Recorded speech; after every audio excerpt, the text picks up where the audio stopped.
Dans ce tutoriel, nous allons voir comment implémenter une couche de persistance en utilisant le framework Hibernate dans sa version 3. Nous allons illustrer le mécanisme de création des tables de la base de données depuis le code Java. Nous verrons ensuite le mécanisme inverse qui consiste à générer le code Java depuis le modèle de données. Et en dernier, nous verrons comment implémenter une couche de présentation en utilisant les pages GSP et les servlets. Je vais dans Eclipse créer un projet web que je vais appeler tuto Hibernate.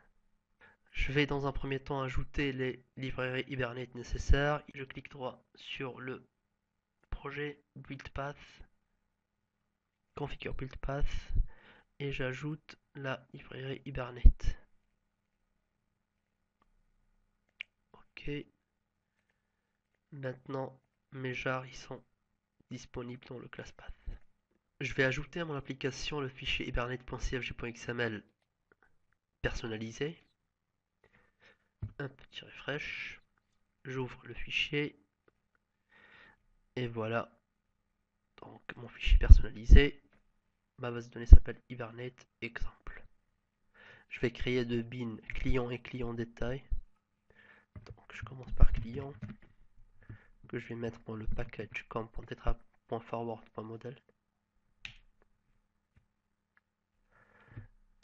De même pour le deuxième bin client détail new class client.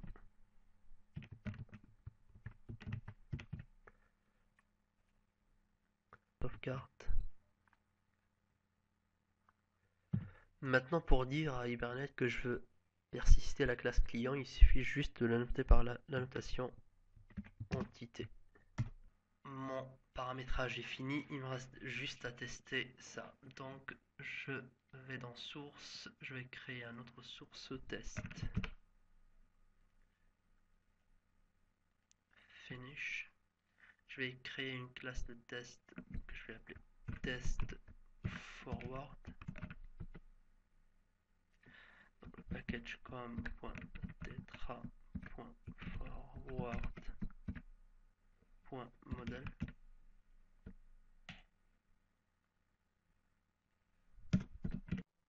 Il me reste juste à tester cela, donc clic droit en Run As, Java Application.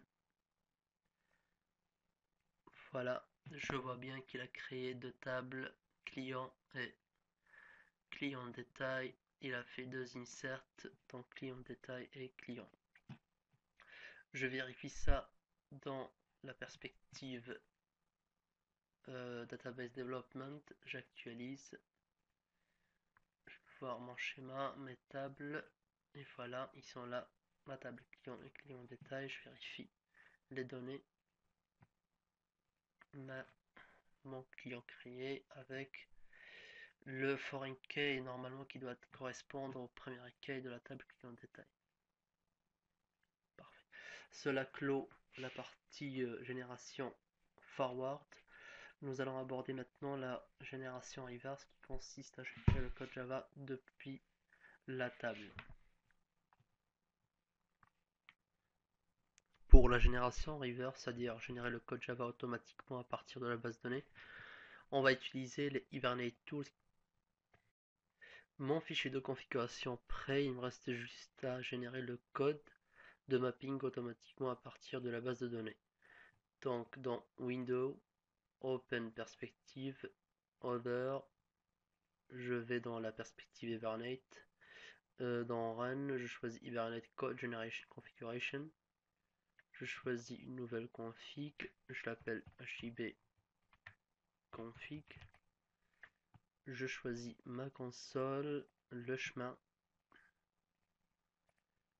et je demande à générer le code dans le package com.tetra.reverse.model. Mapping créé, donc la classe Java correspondante à la table, et le fichier HPM correspondant au mapping, et bien sûr une mise à jour faite sur le fichier hibernate.cfg.xml. Maintenant nous allons implémenter une couche DAO qui va nous permettre de manipuler les données de la table client. Cette couche expose des services qui sont la création du client et la récupération de la liste des clients. Maintenant que mes méthodes sont prêtes, je vais tester ça. Dans le source test, je vais créer une classe JUnitTest. Je vais la mettre dans un package.tetra.dao. Je vais appeler la classe client DAO implémentation test. Je vais chercher la classe client DAO implémentation et je choisis de tester les deux méthodes. Je vais maintenant tester ça, clic droit, run as JUnitTest.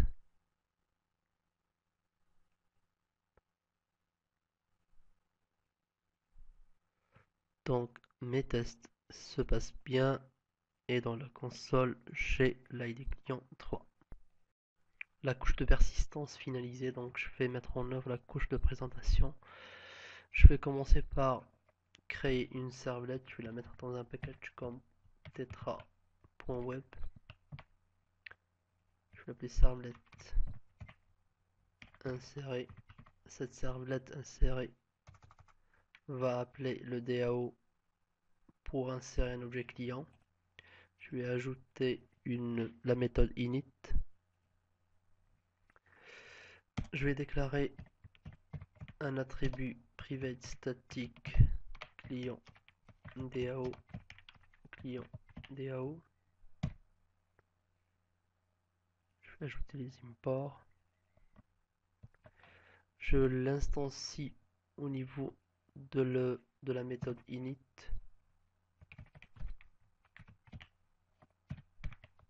New client DAO implémentation. Et dans la méthode toGet, je déclare trois variables, nom, prénom et email, que je vais récupérer depuis un formulaire dans une page JSP. Mes variables créées, je fais un test sur ces variables récupérées, s'ils ne sont pas nuls ou si leur contenu est différent du vide. Je crée l'objet client avec le nom, prénom et l'email. J'appelle la méthode createClient via le client DAO. Et je déploie mon projet sur le serveur Tomcat et j'exécute ma page index. J'ai deux clients dans la base de données avec l'ID client 1 et 3. Normalement, le prochain client ajouté aura l'ID client 4. J'insère le client test Hibernate.com. Voilà, le client est bien inséré dans la base de données et il a l'ID 4. La version simplifiée de ce tutoriel est maintenant finie. Vous trouverez la version complète et détaillée de ce tutoriel sur le site www.tetra-asi.com.